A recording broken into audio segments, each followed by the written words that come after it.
Good morning. My name is Sheila Lamb. Excuse me, and I'm with the Virginia SBDC Network. For those of you that are not familiar with our organization, the Virginia Small Business Development Center is a partnership program between the U.S. Small Business Administration, George Mason University, and local host institutions throughout Virginia. With 26 locations across the Commonwealth, we provide training and technical assistance to small businesses in their local communities. Our one-on-one advising services are available at no charge. Today's webinar, What to Do When Distribution Isn't Working, is presented by the Virginia SBDC Network. We are recording today's presentation and it will be posted on our website, virginiasbdc.org. Due to the large number of expected participants, everyone's microphone is muted and the chat feature is turned off. But if you have questions during the presentation, you can type those into the Q&A box. We have also enabled the live transcript function, which you can show or hide via your own meeting controls. And now it is my pleasure to introduce the Virginia SBDC Craft Beverage Assistance Program Manager, Chris Van Orden. Hey, Sheila. Good morning, everyone. Thanks for joining us for today's conversation about what to do when distribution isn't working. As Sheila said, my name is Chris Van Orden, and I am the manager of the Craft Beverage Assistance Program here at the Virginia SBDC at George Mason University. Today's program is going to be a free-flowing discussion on ways to drive sales when distribution is lagging. You can use the Q&A function to enter any questions that you have, and we'll do our best to answer them either during or after the webinar. So I'm excited to welcome back today's speaker, Julie Rhodes, who's the owner of the Not Your Hobby Marketing Solutions. She has over 2 years of experience on the business side of the craft beverage industry and provides strategic sales and marketing advice to small and medium-sized beverage alcohol brands through webinars, white papers, digital courses, one-on-one consulting, and group coaching programs. I've asked Julie to join me today to share her insights on the options available to producers that are facing headwinds in the wholesale trade. So welcome, Julie. Thank you for having me. Happy to be here and to chat about this today. Yeah. Appreciate you joining us. So we can kick things off by taking stock of where things are in the distribution world. Can you give us a sense of what you're seeing out in the market at both the sort of national level and maybe at the more kind of local levels? Sure. Just so everybody knows, they don't think I'm some rando person that's spitting out, random information with no background or anything. My main job function in my consulting role with like brewery partners and cider I work with different beverages too, so it kind of spans the gamut of like beverage alcohol. But a lot of what I do is helping people sort of dissect like how the industry looks. So please don't think this comes from like the back of Julie's brain. It is well thought out. I pay a lot of money to be part of like data streams and, publications. I'm also a business writer myself. I write about the really boring stuff like graphs and eye charts and things like that when it comes to industry data. So the biggest thing I would tell folks if they want to start paying attention to like industry stats, data, things of that sort, just particularly for distribution, the NBWA, and I'm not a member, maybe one day, it's the National Beer Wholesalers Association. They have a lot of free resources on their website. So I would encourage people to pay attention to what's called the BPI, which is the Beer Purchasers Index. It's an interesting little scale, but basically it's like 0 to 100, and it represents the confidence of wholesalers. That's like the fast food version. You can read more about it on the website. I don't want to bore anybody with it, but that's where like top level, I just get a lot of like impact. So basically it's saying, are we confident that craft beer or cider or whatever it is going to move out the door? And it's also based on like current inventory levels. So that gives us information about like velocity and things like that. I also get a lot of data from other sources as well, like Circana and Brewbound and, different places like that. But overall, what I'm seeing is that sales are down. I'm not going to spit out a bunch of stats because you can get plenty of that online. But basically, volume is not where it has been, previously, especially when it comes to packaged products. Because what we saw, like with on-premise shutdowns in 2020, we're still feeling that, which is everybody started packaging, the market's overrun. So, now we're seeing the negative effects of that. I will tell people don't be too worried because This also has to do with economics. So it's cyclical. We're in a dip. It will come back. It just might look a little different. My personal opinion, I don't think we'll ever get back to volume and dollar numbers of where we were like 2011 to like 2017, 2018, 2019. Hmm. But it doesn't mean that things are not selling. Things are still selling. People are still drinking, which is great. They're just Hmm. not doing it in the excess of what we saw before. So the trend is that, and you'll commonly hear this referred to as like velocity or burn rate, churn Hmm. rate. There's a whole bunch of different names. I like to explain that to people because not everybody knows, like you hear these buzzwords. It's also called ROS or rate of sale. Hmm. So what we're seeing is that the rate of sale is slower, so that's impacting, dollar share, and it's also impacting volume because the pace at which people are drinking is just not as high as it used to be. Therefore, our sales are going down. There's also other things like people's drinking habits. People aren't drinking quite as much for a lot of reasons, mostly being like health reasons, Hmm. things of that sort. Um, Gen Z is not killing anybody with not drinking. They just don't have any money. Let's just get that out of the way. They just don't, they can't really afford, higher priced alcohol decisions, and you got to make choices sometimes. It's either you fill the car with gas or you get a 4-pack of barrel-aged stout. I don't know, whatever it might be.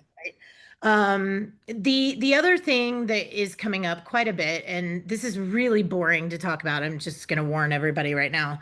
But it's very important, and I wish more people would speak about it, is distributor consolidation. Hmm. So what this means is that uh, there's like wholesalers out there. We refer to this as the middle tier. And they're basically logistics specialists for the brands that don't want to deliver themselves, don't want to take orders themselves. Like in Virginia, we have to have a distributor because you're a franchise state. Hmm. So it's something that's necessary to get to market. The problem with consolidation, like with one distributor buying out another, mergers and acquisitions, things of that sort, means that there are less people from the pool to choose from.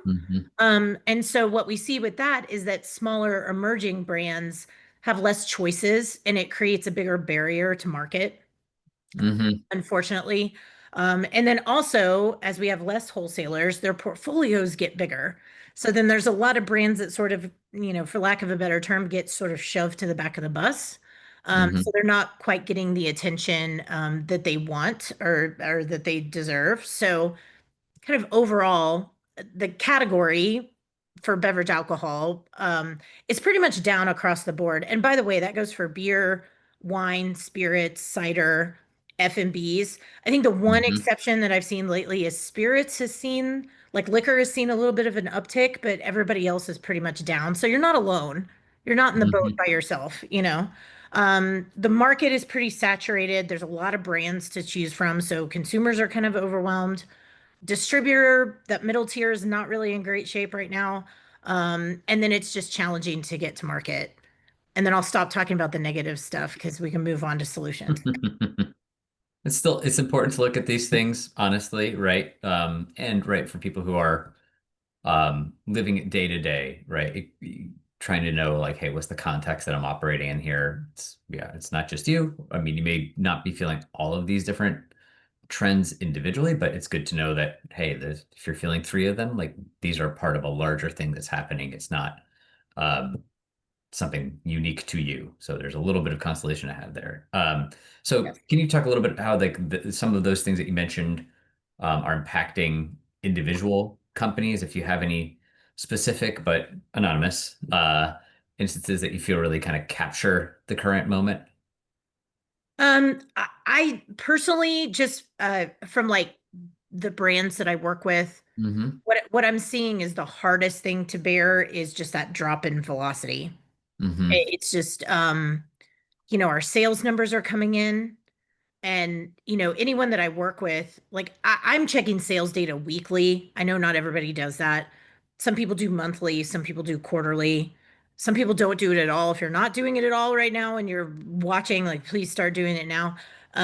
But watching those numbers come in and having it consistently be down from the Hmm. previous time period, whether it's like the previous month, I usually look at year over year data because I feel like back to back Hmm. months because we have a seasonal, industry is not the greatest comparison, but same time last year, whether it's month, quarter, whatever that is, um, that coming in negative, seeing a lot of red numbers, which is Hmm. a little scary, or just being flat, which I'll tell you this much, in a normal thriving market, I would set goals with brands with like a positive increase. And I'll tell you right now, everyone that I'm working with right now, we are shooting for flat. Hmm. So the same as last year. And if we can come out the same as last year, then we are like very excited about that. And if it's just a small, like 1%, 2% less than last year, thumbs up. We're like Hmm. very, and I want everybody to know like this is a big takeaway. That is also happening at a very macro level. There are very, very large craft and non-craft beer brands that are just looking to like keep it even Steven from last year. Hmm. So that's a trend that I'm seeing like that applies to everybody. But it's intensely more impactful at a micro level. You know what I mean? Hmm. 'Cause if you are a small business owner, like every little dollar and cent counts, So I think that's why independent brands are sort of feeling it more than anybody else. That I see a lot. Also, the other thing that I'm seeing is as a big problem, again, for smaller brands, is the rising cost of raw materials, but then combine that with like the loss of sales. So then you've got this like double negative situation going on, which is very scary because most of the time, if you think like, and again, this is like napkin math that I'm giving people. If you need to make more money, you might think about like raising your prices a little bit. You also might have to raise prices because it costs more, like your COGS are going up, which is happening across the board for a lot of people right now. The problem is that with people not buying as much, then they've got a higher price point, and then it's another reason for them to justify not spending money on something that is considered like a luxury good. It's not a survival Yeah. need.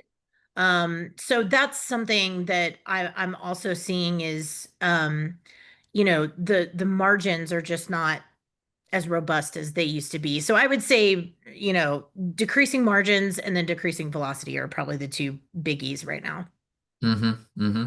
Yeah. And, of course, all of this, right, for people that are feeling a pinch, right, this is all on the revenue side of the equation.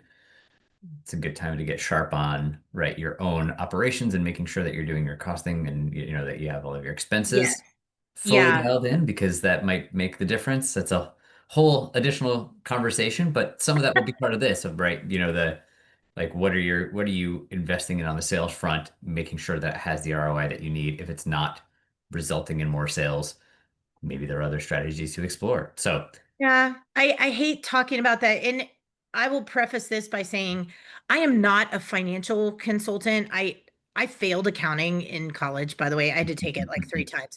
I just don't have one of those debit and credit brains. Like I have a business degree, but that's hmm. like a whole CPA brains like fascinate me. That's like a whole separate thing. So, Hmm. but I can read a P&L and I do pricing scenarios with all of my clients that I work with. But something that I have learned from my dear friends in finance who, make sure you're best friends with like a finance specialist because those people just, I don't know, send them presents every year or something. But Hmm. um, they've taught me kind of a new way to look at pricing, and that is not just looking at your like gross profit margin, which is just like I'm charging this much and then my COGS are this much, and then it's like, oh, this is what I'm making, sort Hmm. of, right? But that's not the whole equation. Hmm. That is to go further and look at what's called like your contribution margin. And I think this has a couple different names as well, but like your true margin or your contribution margin, which is to go a step further and try to and this is a lot of number crunching, by the way. Like this, if this scares you, just know before getting into it that it's not the easiest thing to do, but making sure that you're also accounting for like variable costs. So things like samples, promotions, like travel spend for your sales reps, incentives that you might do with your distributor partner, Hmm. things of that sort. and then factoring that into like your selling unit. So if it's like a Hmm. keg, factor it in for that. If it's a case, factor it in for that. And then getting a clearer picture of what you're actually making in distribution after all of that is taken out. That will give you excellent clarity about what's actually coming in the bank account, which is good thing to know. Yeah, yeah. So it's a great point. I know some industries call it like acquisition cost, or at least part of that equation of, right, this is what it takes to make that sale. And some sales are very expensive to make. Sometimes that's worth it, right? If you Right. invest a lot of money and you get into the local baseball stadium, worthwhile Yeah, that's a expense. big part of it. Yeah, Yeah. exactly. Like there's a bunch of little, I always tell people try to like dump all your variable costs into like a big bucket for like each one of Mhm. your items.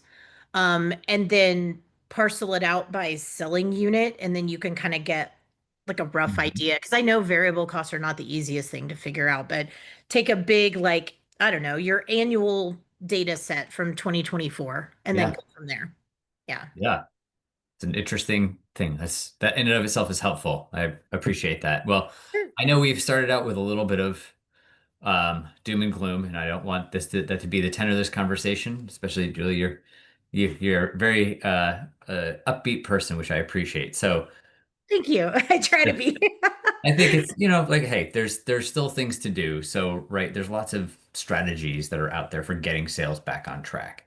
Again, knowing that maybe we're not looking at 5 or 10% year-over-year growth, but still, right, success can be framed all kinds of ways. So when you're working with a company, can you like just walk us through your approach for kind of like developing that strategy, putting just kind of like the framework that you start out with? Sure.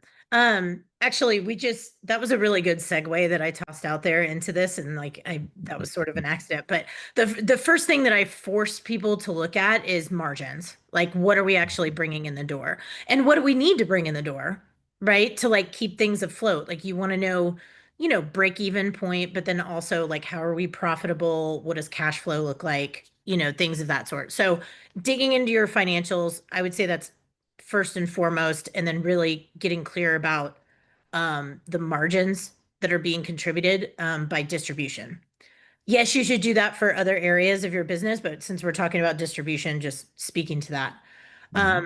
I would say next that I do with everybody is digging into more data, but this is more like sales data and not so Hmm. much financial data. So the difference is that when I refer to sales data, I'm typically talking about like volume and distribution.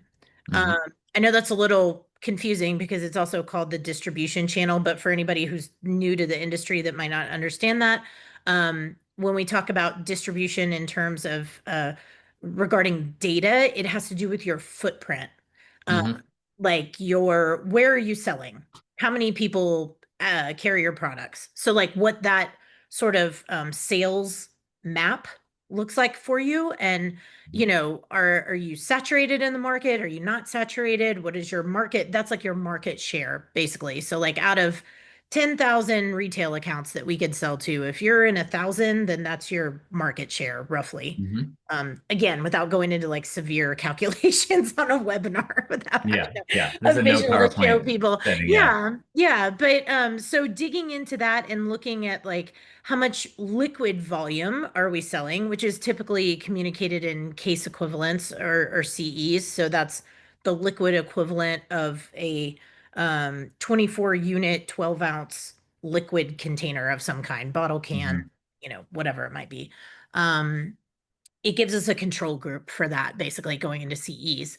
And then also digging into things that are distribution metric focused, which has to do with the number of buying accounts that you have. So, like the number of retailers that you're selling to, but then also looking at placements. We call this placements, or sometimes you'll hear it referred to as pods, which is points of distribution.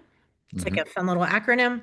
But it basically means like if Chris, if you own a liquor store and I have a Hmm. brand and I go sell something to you, if I sell you one item that is one buying account and one point of distribution, if I go in and sell you 5 things, that's 5 pods, but Mm-hmm. one buying account or retail buying account. Mm-hmm.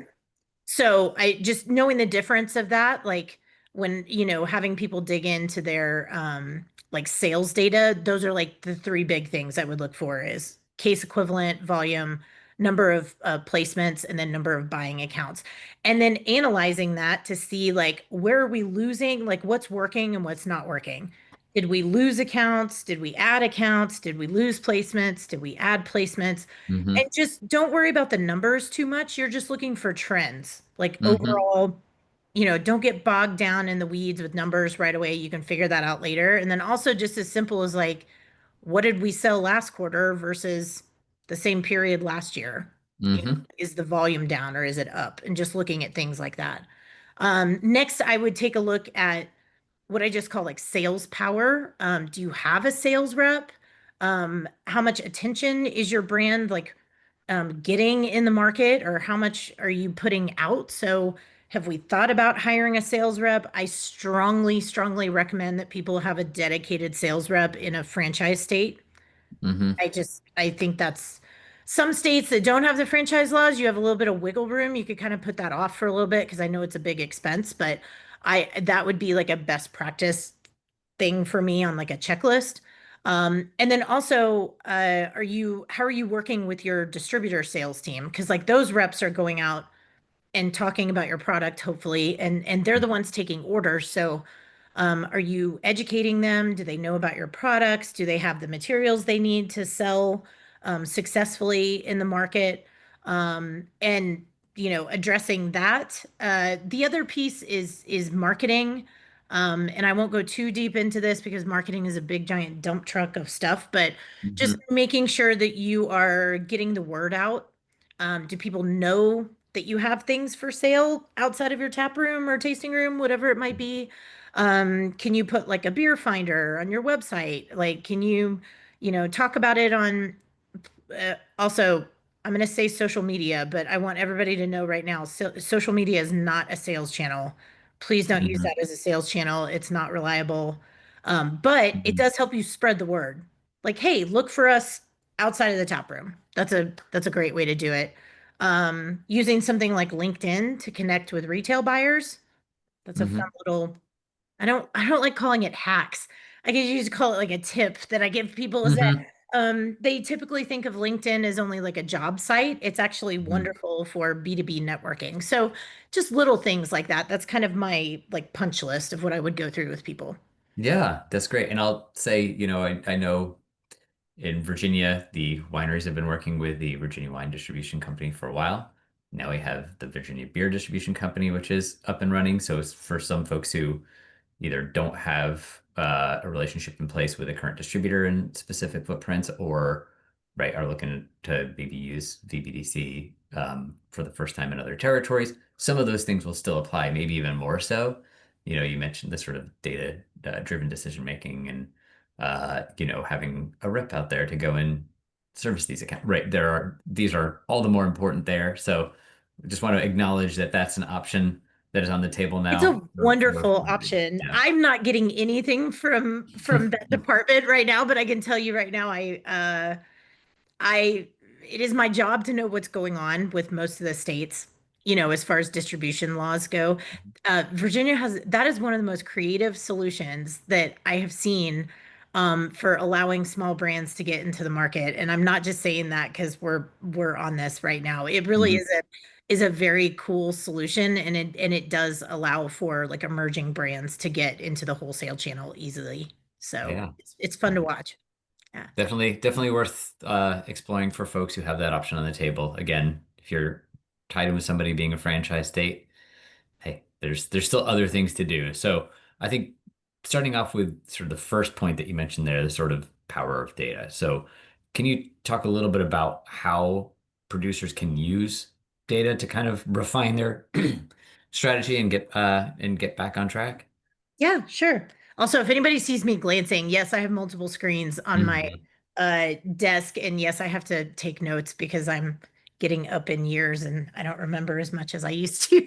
So I wanted to make sure that I had like cheater notes for the things that were popping into my head when I was thinking about all of this stuff. So yes, first thing, so kind of the first places that I go to, like usual suspects to find data, is an ERP system. So it's enterprise resource planning software. So this would be something, um, it could just be your spreadsheets. Honestly, that's like the DIY. That's usually where everybody starts. So spreadsheets are totally fine. I have no issue with that. If you don't have a fancy software solution, it's not the end of the world. It could be something like Ecos, Beer 30, Ollie. Some smaller ones that I've worked with are Brew Ninja. There's one that's just called Brew with two W's. That's interesting. Those guys are from the UK, but that's a cool little system for smaller brands.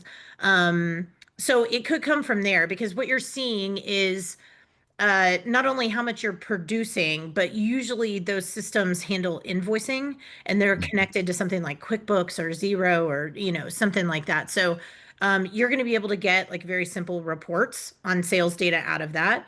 You could just use your invoicing system. It could just be Mm-hmm. from QuickBooks, of like measuring how much was sold and to who in the market. Takes a little bit more elbow grease. You're going to have to get really comfortable with spreadsheets and like pivot tables and stuff like that, but Mm-hmm. it is possible. The fancier versions are things that are what we call like data aggregation tools.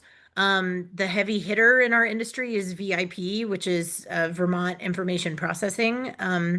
They have a product called iDig. I don't know what that stands for, by the way. I should, but I don't. But it provides a dashboard that is connected to your wholesaler.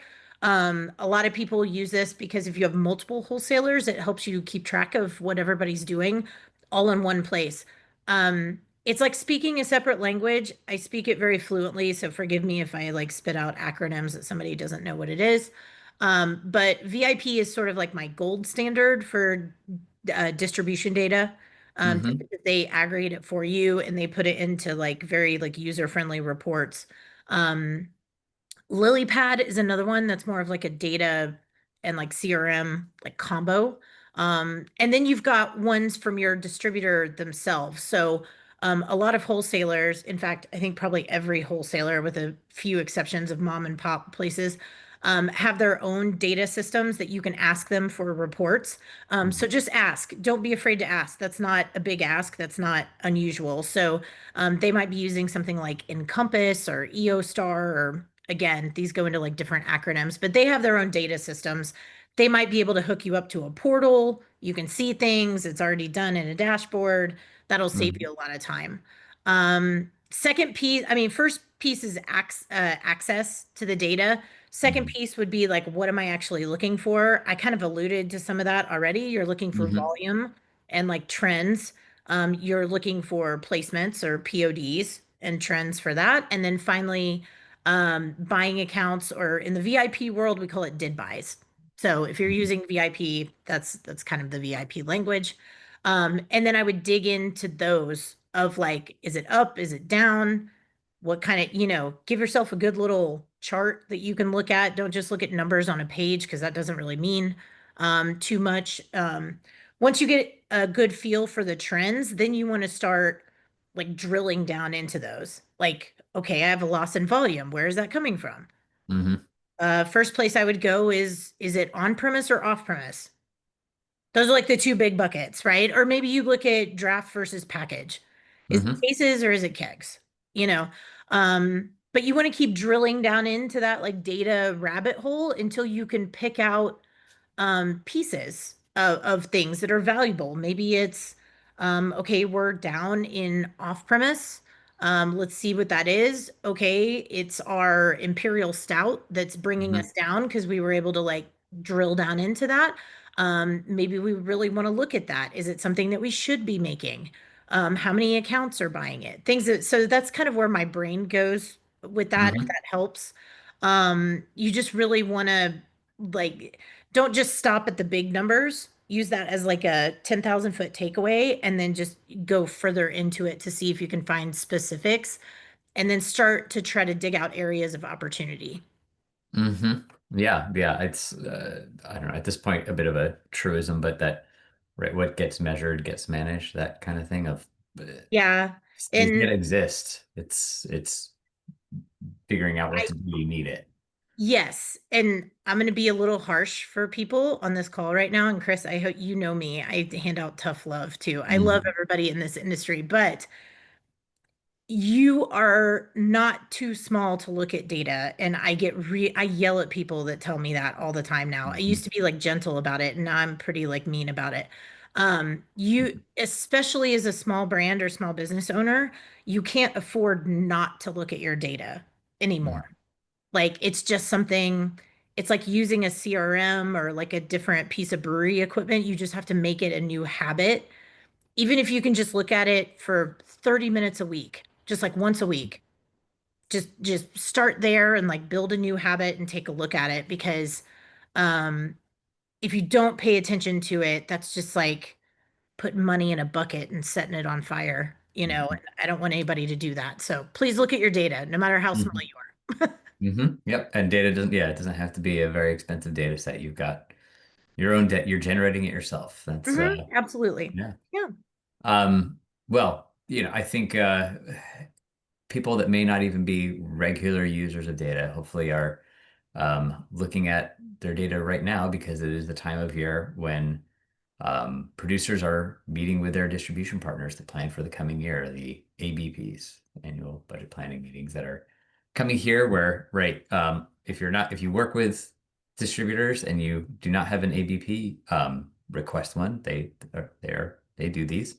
Um, and this is right, laying out the plan for the coming year, reviewing the previous year, all that stuff. So can you share just kind of your insights on how companies can make the most of their ABPs, especially in the current environment? Sure. Um, and I actually, for brevity's sake, I have a blog post about this on my website. If anybody wants to go there, it's just you might have to dig a little bit because it's been a while since I posted it. But I have a joke that I tell people that ABP doesn't stand for like another beer party. Like this is a very like serious meeting, or another beverage party if you want to expand that to other categories as well. So this is meant to be like annual business planning or annual brand planning. So it Mhm. typically occurs in quarter four of every year with your wholesale partner. If you have not asked for one, it is what, September 10th? I would say Mhm. you're treading on thin ice now. I actually have most of my clients ask for their ABP meetings in August or Mhm. even sometimes at the end of July because they have a lot of brands. They got to, all they do is like, ABP meetings. The other acronym, just for anybody who's wondering, because distributors love to throw this around, is called OND. That means October, November, December. Don't let them try to like outsmart you for that dumb acronym. But I think it makes them feel important saying that. But what they like to say is that they do all their strategic and business planning for the upcoming sales year in OND, which is quarter four, end of Mhm. the year. We're looking ahead to 2026 at this point now. Mhm. Um, you are going to get very little personal or FaceTime with your distributor partner at this point because there's so many brands and there's so much stuff going on. That's not a knock to distributors at all. I don't want anyone to think that I'm bad mouthing any distributor partners out there. It's just they have a lot of brands and that's a Mhm. lot of meetings. And sometimes they go very long. So you want to make sure this thing has an agenda. It needs to be organized. And you need to have just the relevant things that you would need to figure out what the next 12 months looks like starting on January 1. So if you think about it, you kind of have I like jotted down my little like punch list that I give people. First and foremost, you want to recap your historical data. Just do year to date through like the end of quarter three. That's totally fine. Don't stress about not having the whole year because you're in the middle of the last quarter. Who Mhm. cares? Just look at the three quarters. Um, this does not need to be 18 slides with eye charts and like random numbers. This needs to be maybe two or three slides tops in a PowerPoint of just like an overview. And again, like I said, don't get bogged down in the data with like, splitting hairs on numbers. You want to tell a data story, not just make everybody's eyeballs hurt. So, highlight trends. do like a highlight reel. If you just want to put bullet points Mm-hmm. with call outs, like, hey, we were down 5% year over year. It Mm-hmm. came from on premise. Great. That's what we're going to work on.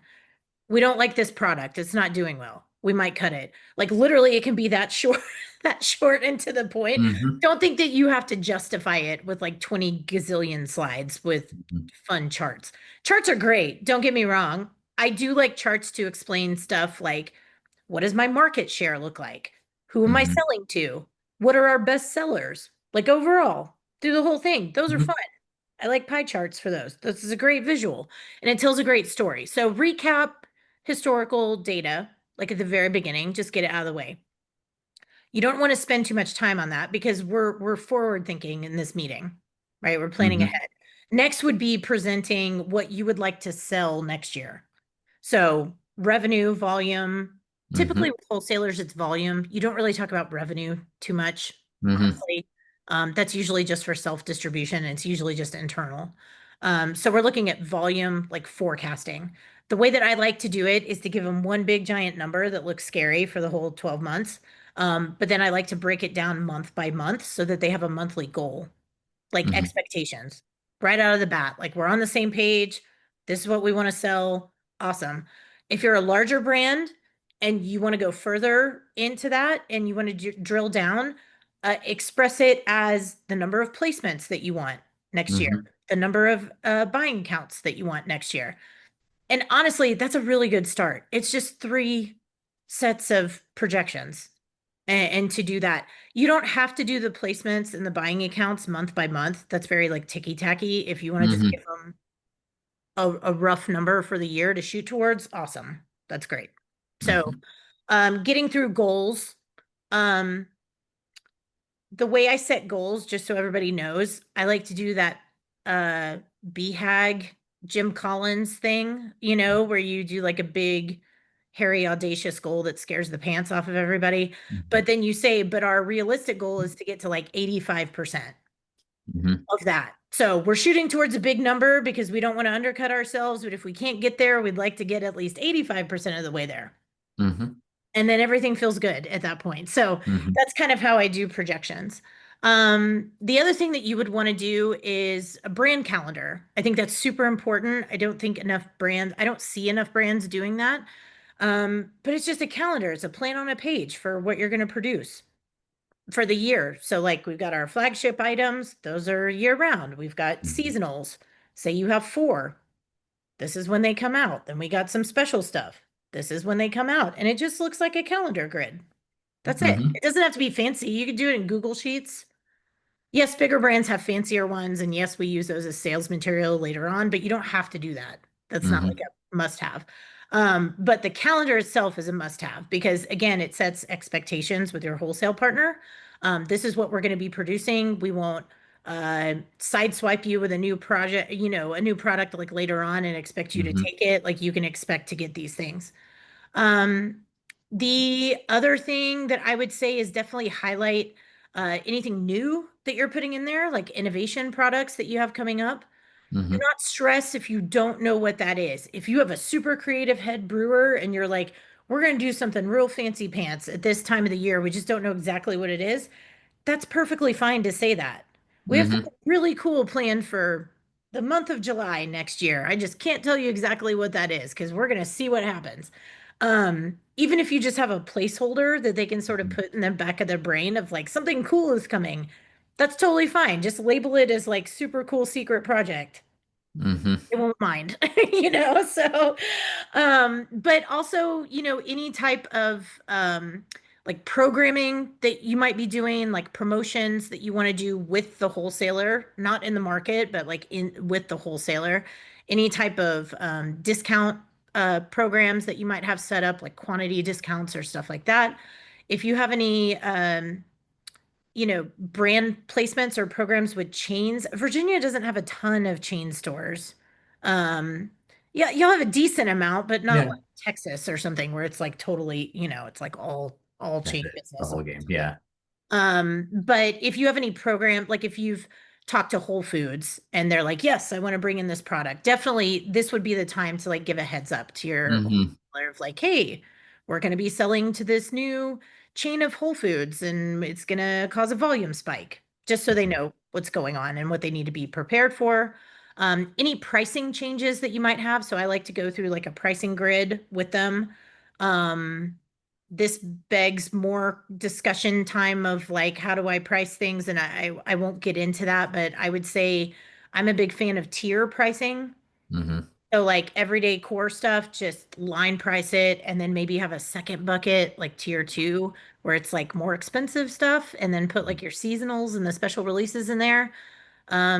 Consistent pricing, like simple pricing for everybody to understand in the equation, like you, wholesaler, retailer, by far is preferred by many, many distributors across the board. So try to make it simple. Don't like nickel and dime it, take your margin where you can. And then what I call like odds and ends, or the junk drawer, which is staff changes, items that you're cutting or DQing, for the upcoming year. Expansion plans, like I want to get into different counties. We haven't gone there yet, or Mm-hmm. things of that sort. New marketing materials. If you're adding a sales rep, things of that sort, that kind of goes in like the junk drawer. And then I would say you're gonna have to cram all this into probably like an hour, make it very like bullet point heavy, make it tactical. Mm-hmm. Anything that seems like it's going off the rails on discussion, have somebody be like a timekeeper or like a moderator from your team to be like, hey, let's put a pin in that and take it Mm-hmm. offline, like in an email chain or something, just so you don't wind up like fixating on, I don't know, a case price or something that seems weird, and then you run out of Mm-hmm. time and then you haven't talked about your new products. So, Yeah. yeah, just be aware of that. Hopefully that helps. I know that was a lot. Hopefully people watched the recording or took notes. Yeah. No, it's great. I mean, it's important to do all these things, and even folks that have been in it, um, maybe they're not hitting all of those things. So I appreciate you running through it. And I think overall, and it's maybe not quite accurate, but I feel like a lot of the ABP is right. There's of course, hey, here's our goals and all that, but then trying to reduce the uh, kind of ammunition you give your distributor to say why things fell short, right? Or like why they could. So it's one of those like, hey, I gave you the tools, I made it clear what the goals are, I showed you how it's achievable, right? I'm doing all these things to make your life and your job easier. Like, let's do this thing together, right? But anticipating, at the end of the previous year, they said, hey, well, we didn't hit our targets because we didn't know what you were selling when. Well, that's why we have the calendar. We Right. didn't have a person supporting it. Okay, well, we didn't have incentives and they were focused on other brands. Okay, well, here we go. So all of those things where they might explain why they didn't hit their targets. They, well, okay, Exactly. I'm And quickly. no, I'm glad that you said that. And I forgot my good old corporate cliche that I give to people is that give them a path to success. Hmm. Like this is how, like, how do we get there? This is how we get there. We add two new placements in on-premise every month.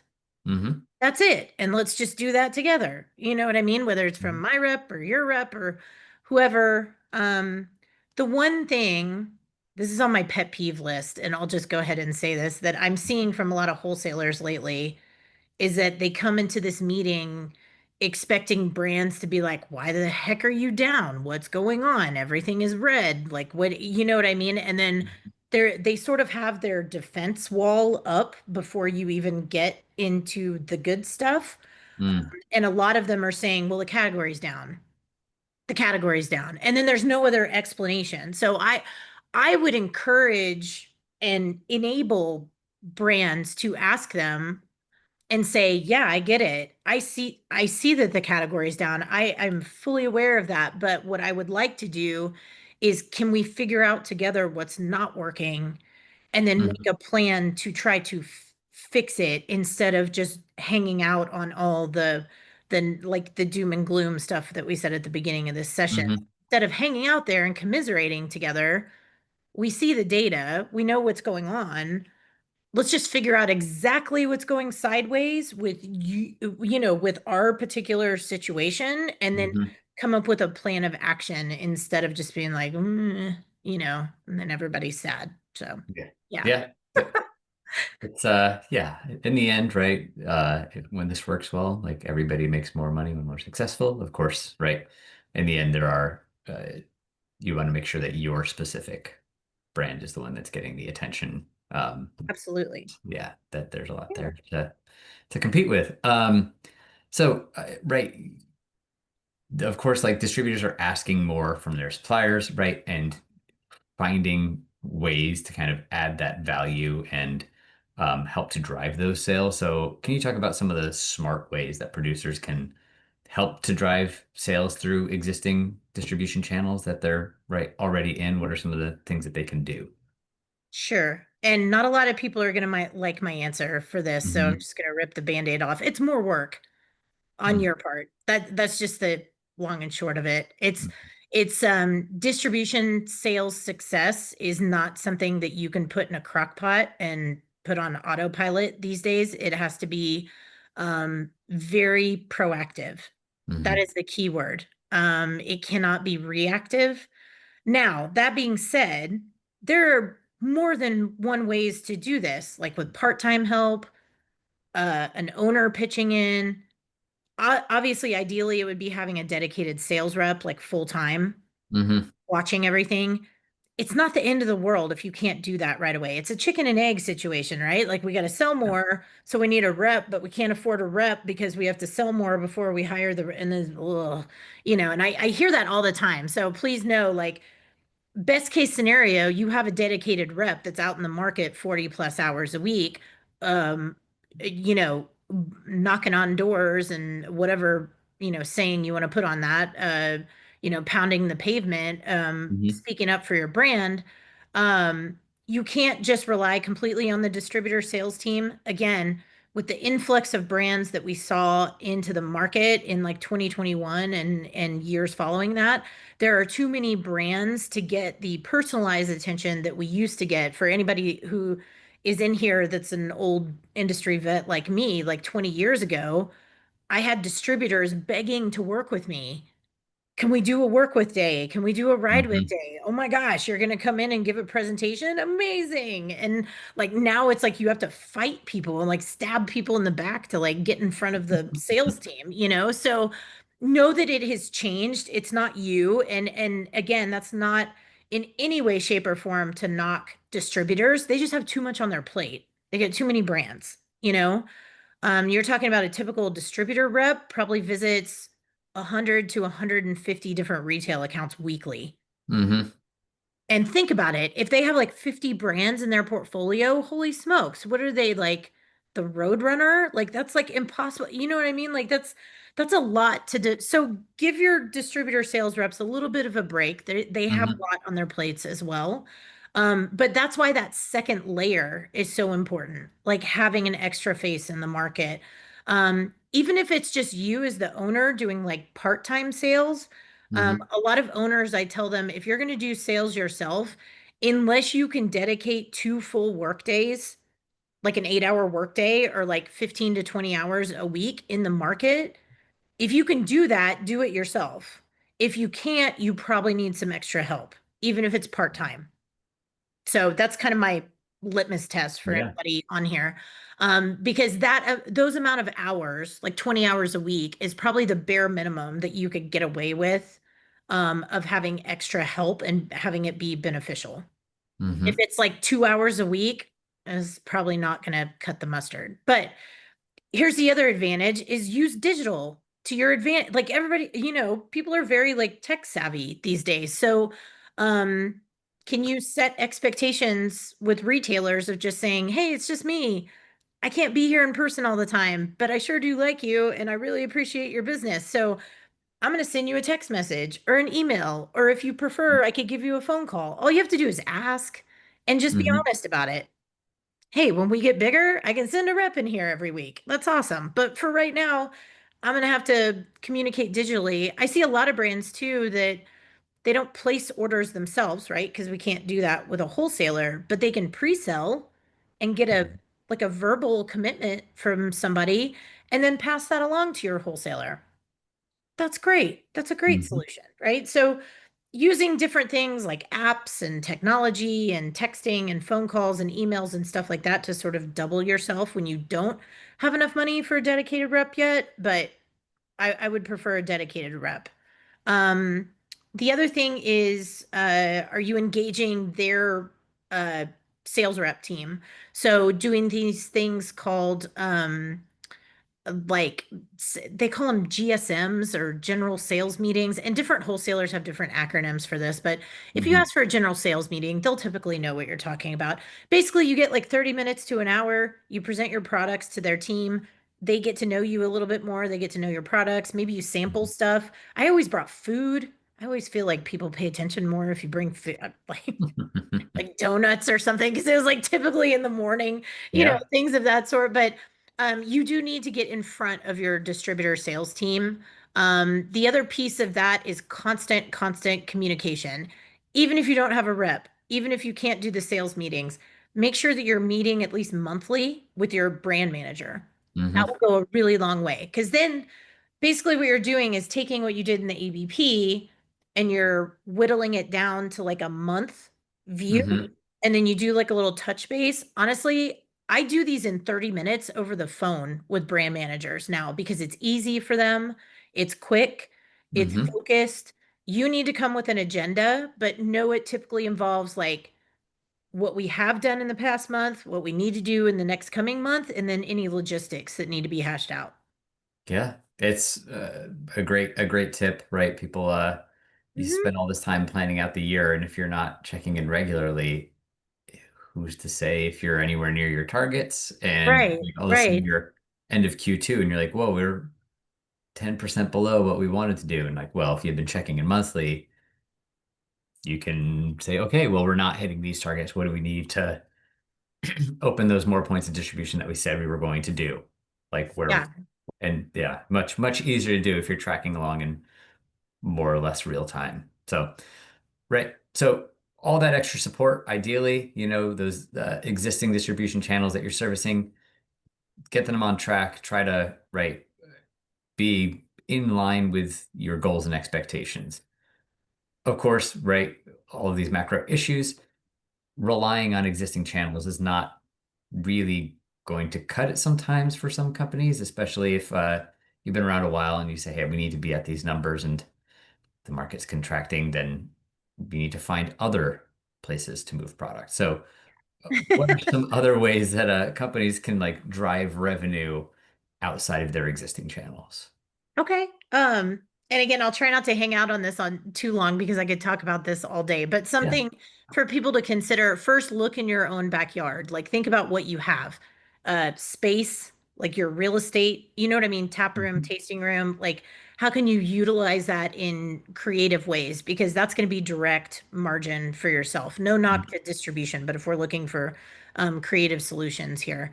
So something like private event revenue, Mhm. meeting space for people, setting up games or something, you know what I mean? Something of that sort. Obviously, the big ones that we hear about all the time is like food programs and, tap room events and loyalty Mhm. clubs and things like that. I would encourage people to also think outside of the box on this is that if you think about it, tap rooms were designed in the beginning to be like a meeting space, like a hub for your community. So how can you make your space more of a hub to bring more people in? They might not want to drink beer. They might just want to be in your space and like enjoy it because it's a nice experience, right? So, adding things like food. Mhm. I have some people that I worked with that now we do like dual purpose. They have like a coffee breakfast situation in the Mhm. morning and then they transition to a tap room in a restaurant like in the evening. That's kind Mhm. of cool. I've seen some people do like ice cream shops or like they get a distillery license and they add like a cocktail lounge or something. So there's lots of ways you can do it. But community partnerships, stuff like that, alternative business models, there's a million ways that you can do that. But um I would say, bringing it back into like distribution and then getting creative with that. Think about incremental wins. Like I would encourage people, back in the day, the way that we sold beer and, all kinds of alcohol was like you chase these like big whale accounts that were like volume accounts because Hmm. velocity is down for pretty much everybody in the hospitality industry. You're not going to see that anymore. So don't discount like the independent retailers, the mom and Hmm. pop organizations. Like a sale is a sale, a case is a case, a keg is a keg. So don't lose sight of incremental wins and don't think that if you aren't like bagging placements at like Buffalo Wild Wings or something that it's like the Hmm. end of the world. It's not. So think about going wider instead of like deeper for volume in like a smaller account base. And again, it's going to take a little bit more elbow grease, but you're going to have to do some more cold calling, some more prospecting, things of that sort. I think the community aspect of this is like drastically underrated. Like, how could you partner with like other small businesses so that you have these like mutually beneficial partnerships?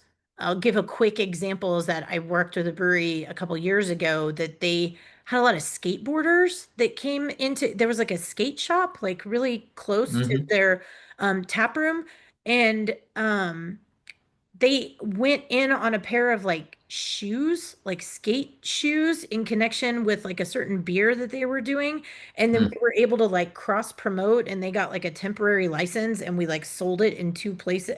I don't know. Anyways, I just wanted to let people know like you can do crazy stuff like that, but like think outside of the box and how to like leverage the community as well. Yeah, no, I think that's very helpful, right? I think that, yeah, anything that you can do to stand out from the crowd and obviously speak to a specific audience these days, that's very helpful. Yeah, be a specialist, not just a generalist. And I say that quite a bit. And I know Hmm. that's broad, but think about it in like many different ways. Like it's okay to do a few things really well instead of trying to like do what everybody else is doing, sort of Hmm. like subpar. Yeah. Well, I know we are nearing the end of our hour here. As always, I feel like we could go a lot longer, but I'll be Yeah. respectful of your time and everybody else's. So, appreciate you striking that right balance about, being honest about what's happening, but right, not nihilistic about the opportunities here. So, before I let you go, are there any final parting words you want to share with our audience?